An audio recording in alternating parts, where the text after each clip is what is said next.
Well, the rain seems to have decided to hold off for a bit. Have to still keep an eye on it, but it seems to have cleared up temporarily. I'm not sure as I'd trust it for too long, but I thought I'd see if I can have a quick go with this guy. This is the Multiplex Fun Cub. And he's not exactly, well, he's sort of cub-like, but, you know, he's not a scale model of any particular cub. They use the term cub sort of loosely. Make sure we got throttle cut on, because that's quite a big propeller. This is the motor and propeller and everything they recommend for him. 13 by 4 propeller. I don't remember quite. It's a high-tech motor. I bought him as an ARF kit, which I think is the only way they sell him. And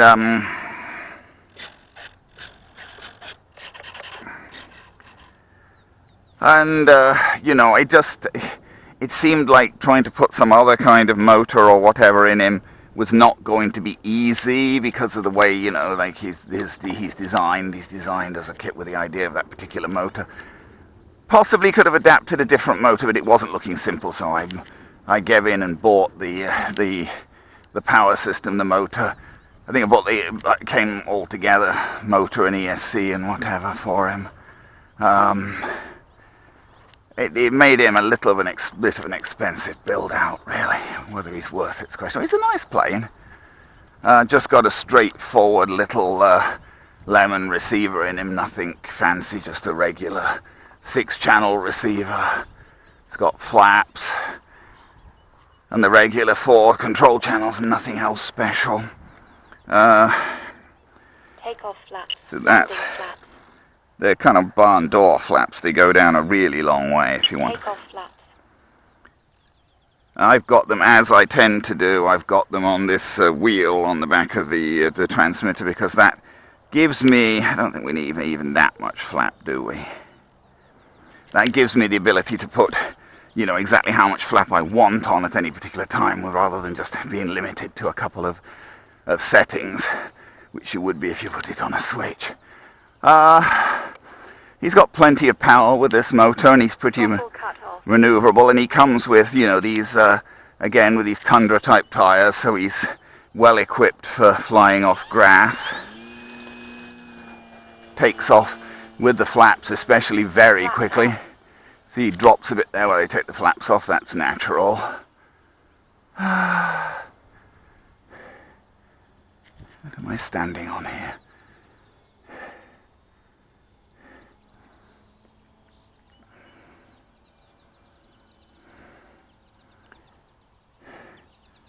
Leans towards being a slow flyer, but can go a bit faster. And I like slow flyers. I don't like planes that zip around fast, particularly. You know, RC planes get away from you too quickly anyway. The last thing I need with an RC plane is something that zips along super fast. Yeah, very controllable. You can't complain. He's, you know, another one of these 4-square designs that responds to the controls. Don't really like the look of those clouds. I didn't remember, the weather was so dubious this morning, it was all a bit iffy. I didn't bring out a second camera. I would have put a camera on the plane. He can certainly carry a camera. I would have put a camera on the plane for a plane point of view, and I meant to do that with this guy. But, I actually had him out yesterday as well, but I ended up spending most of yesterday talking to Fred about things and whatever, and I never flew this guy.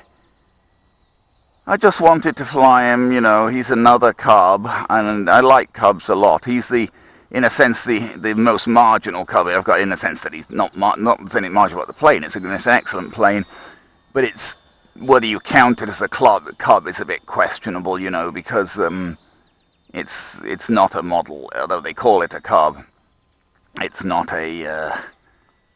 Time remaining, 5 minutes. It's not a scale model of any particular real-world cub. Don't think so, anyway.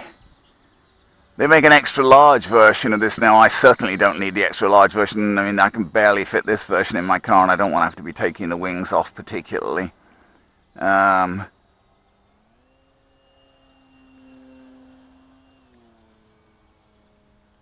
Yeah, though this guy's about as large as I can fit in my car. Well, I mean, I maybe get 3 or 4 more inches on the wingspan, but that would be it. It's almost as large as I can fit in my car without taking the wings off, without starting to disassemble him. And the extra, I mean, this guy was expensive enough as a build out by the time I put the power system in him. And to put servos in him as well, but I mean, you can get some fairly reasonably priced servos. That's not so bad. The cost of the servos wasn't a big issue, but the motor and ESC were kind of expensive because I put the ones they recommended in. They're what a Multiplex, the European, I think a German or a Swiss firm. Have a couple of their things. This is probably the most successful of their things I have. I have a glider of theirs that I bought. We can't blame them. I bought it from a garage sale in sort of iffy shape, and I've never really quite got it working. Had a brushed motor in. I couldn't get it to go up with a brush motor, and I've put a couple of different attempts at putting brushless motors in it. I've never actually got it up in the air. I don't think that. What do they call it? Multiplex Easy Glider. I'm sure it's not the fault of the airframe. If I could ever get it up in the air properly, it would probably glide okay, but yeah, no, I mean, this is a nice plane. There's certainly nothing wrong with it, although it becomes a bit expensive. It's only an ARF. It costs almost as much for the ARF kit as some ready-to-flies. Not quite. I mean, the ARF kit maybe seems a bit cheap because it's cheaper than the ready-to-fly things, or bind and fly. I don't really mean ready-to-fly. Nobody much wants to buy things with transmitters much, unless it's your first plane or something. But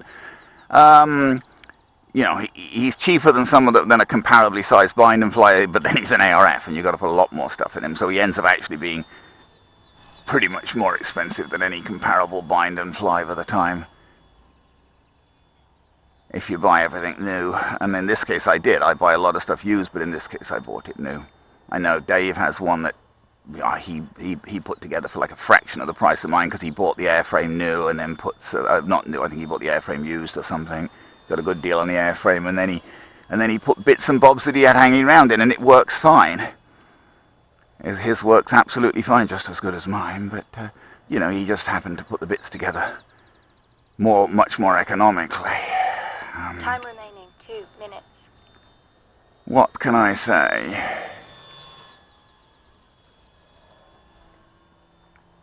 The weather is really not committed to being nice. I mean, it's still threatening that it's going to start raining again at some point, I think. It's pleasant enough at the moment. It's a reasonable temperature and everything, and there's not much wind. And at least the clouds are less dark now, so you can see better. The sun's up, but you can't see it. It's behind the clouds. But, whatever. Maybe we'll put a bit of flap out and come round to land, I think.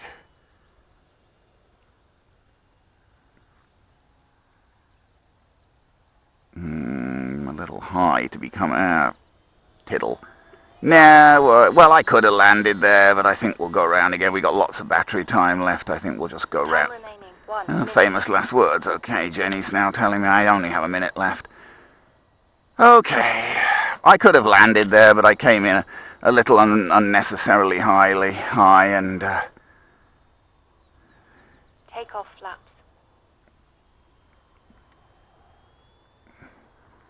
For one thing, you put the flaps on and he tends to balloon, so if you're not careful you go up when you put the flaps on. Well, I'm coming down this time. There you go. Can't complain about that, really. Flaps up. And he should, I would think he should taxi. Okay, yeah, because he's got a big enough He's got a big enough undercarriage, so he should taxi fine. It's a bit of a springy undercarriage, as you can see, but try not to run into my feet here. Throttle cut on. There you go. Multiplex Fun Cub.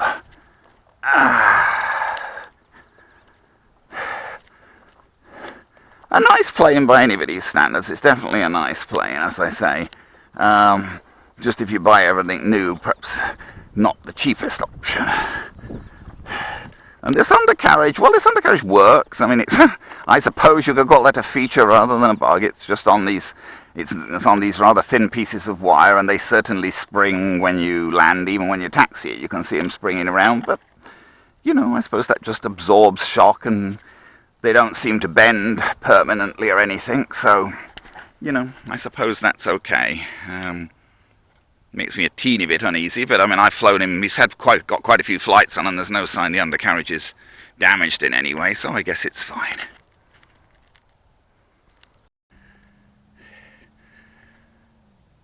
Got quite a fair-sized battery compartment there, comes with a Dean's connector. I'm flying him with, I do worry a bit whether it's going to come off the Velcro, but we looped it. It's just held down there by Velcro. There's no straps or anything. You know, it's just a Velcro gripping onto that. So I was a little concerned that possibly it might come loose, but we looped and we moved him around there a fair bit, and there was no sign the battery had shifted. We've got 11.8 left, so we're fairly comfortable. 3.94. Pretty even, the battery. Genesis 0002200, and that was 3.94, and that was, we had 23 seconds left out of 7, so that was 6.5 minutes. So the time is a bit conservative for him. I've got it set to 7. You could probably go 9 or so with this battery. Probably wouldn't want to go a lot more than that, but you could probably go 9 or so with this battery, with a 2200. And you could put a 3200 in him without any problem. The battery's almost on the center of gravity, so putting a heavier battery in wouldn't shift much, because the battery's back there. The motor, I guess, serves as a good part of the weight in the nose. I've not added any weight. So I don't think I've ever flown him with a 3200, but you perfectly well could fly him off with a 3200, and with a 3200 you could probably put, I don't know, 12 minutes or more on him.